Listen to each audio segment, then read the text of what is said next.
ये क्विज है जो आज क्विज 2 जो मैंने लिया था, जिसमें ये था कि आपने PUS minimum PUS expression find करनी थी किसको यूज करते हुए यूजिंग के मैप। गिवन आपको क्या था, आपको गिवन थी कैनोनिकल फॉर्म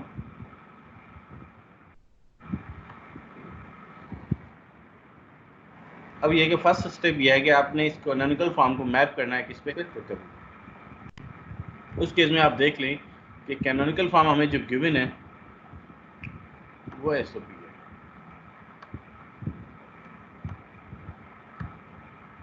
ठीक है, वो SOP canonical form sum of product है। इसका मतलब ये है कि 3m3 है, जो यहाँ पे आउटपुट क्या आएगी 1 आएगी, तो मैंने यहाँ पे 1 लिख दिया। सिमिलरली 7 पे 1 आएगा तो मैंने 7 की जगह 1 लिख दिया। इसी तरह 11 पे 1 आएगा तो 11 पे 1।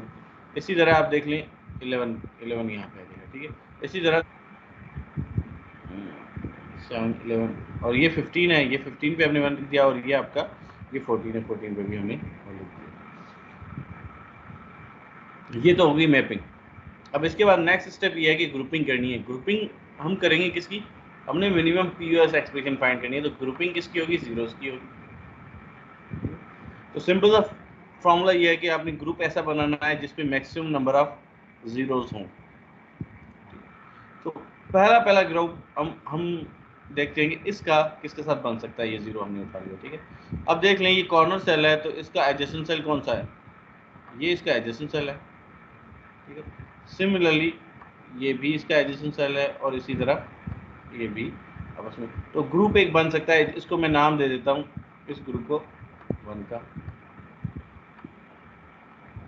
ठीक है। अब बनाते हैं कि अब ये जीरो रह गया। सिमिलरली अब हमने ग्रुप बनाना है जिसकी साइज क्या मैक्सिमम, इसका एडजेसेंट सेल कौन सा है, इस जीरो का, ये। सिमिलरली इसका एडजेसेंट सेल ये है, इसी तरह जो इसका एडजेसेंट सेल ये है, ठीक है। तो यहाँ पे जो ग्रुप बनेगा कि कलेक्टिवली इन चारों का बनेगा।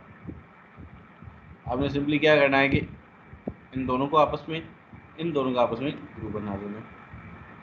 इसको मैं नाम दे देता हूँ, ये ग्रुप 2 है। अब ये तो हो गया। अब रह गया एक ये जीरो, ठीक है। अब इसका हमने ग्रुप बनाना है।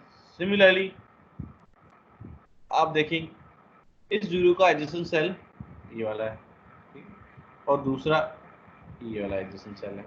तो यहाँ पे ये होगा कि आप इन दोनों की आपस में ग्रुपिंग कर दें, और दूसरी इनकी आपस में ग्रुपिंग कर दें। तो इसको मैं नाम दे देता हूँ ग्रुप 3। अब जो रह गया है ये जीरो, ठीक है। अब देख सकते हैं इसका ये एडजेसेंट सेल है और दूसरा ये एडजेसेंट सेल है। सिमिलरली ये एडजेसेंट सेल है। इस केस में सिंपली जो ग्रुप बनेगा वो इन चारों का बनेगा, इन चारों का ग्रुप बनेगा। तो इसको हम नाम दे देते हैं 4,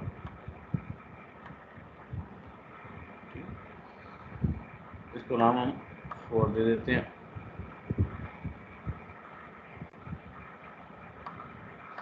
अब जो रह गया जीरो, ये जीरो रह गया, तो इस केस में जो इसका ग्रुप बनेगा वो इसके साथ बनेगा।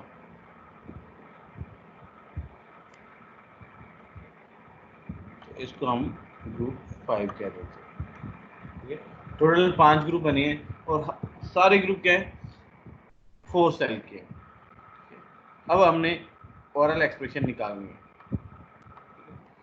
हमें पता है कि एफ ए कमा बी कमा सी कमा डी किसके बराबर होगा, ठीक है।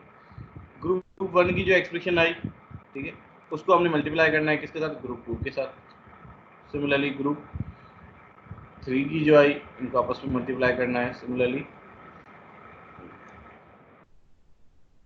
4 की जो आई इसके साथ मल्टीप्लाई, ग्रुप 5 की जो रिजल्टेंट इनके एक्सप्रेशन आएगी उन सबको आपस में मल्टीप्लाई करना है। अब ग्रुप पहले हम देखते हैं ग्रुप 1 के बारे में। अब ग्रुप 1 में देख लें जो कॉर्नर सेल का जो हमने बनाया है, ठीक है, ग्रुप 1 का, इसमें देख लें कौन सा वेरिएबल कांस्टेंट है, कौन सा कांस्टेंट है। आप देख सकते हैं कि यहाँ पे इन दोनों सेल में, ठीक है, इन दोनों को उठा लें, यहाँ पे क्या है सी डी है और यहाँ पे सी डी की वैल्यू क्या है 0 0 है और यहाँ पे 1 0 है, तो देख लेंगे डी की वैल्यू कांस्टेंट है 0, यहाँ पे भी 0 है और यहाँ पे भी 0 है। सिमिलरली यहाँ पे देख लें, यहाँ पे ए बी की वैल्यू क्या है 0 0 है और यहाँ पे 1 0 है, बी कांस्टेंट है, तो इस केस में इसकी जो एक्सप्रेशन बनेगी वो बी प्लस डी बनेगी।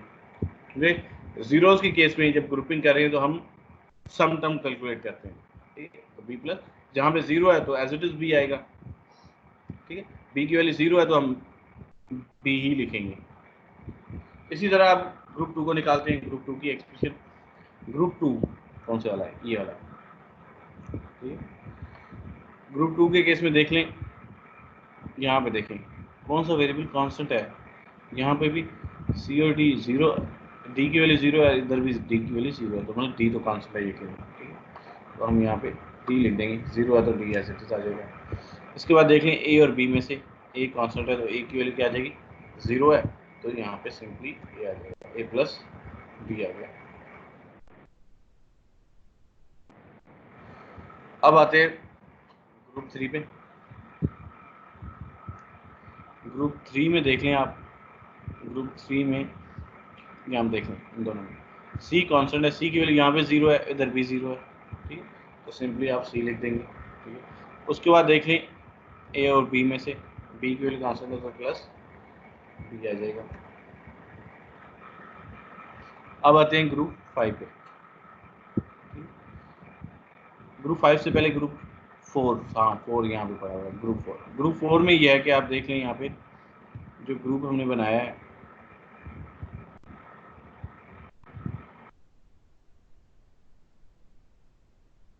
ठीक है, इसके जो है सिमिलरली ए की वैल्यू भी 0 है, तो यहाँ पे सी प्लस ए आ जाएगा। इसी तरह ग्रुप 5 की एक्सप्रेशन देख लें, ग्रुप 5 में जो बनाया ए और बी की वैल्यू चेंज हो रही है, सी और डी कांस्टेंट है, तो यहाँ पे आ जाएगा सी प्लस, तो ये ओवरऑल एसओपी एक्सप्रेशन बन रही है।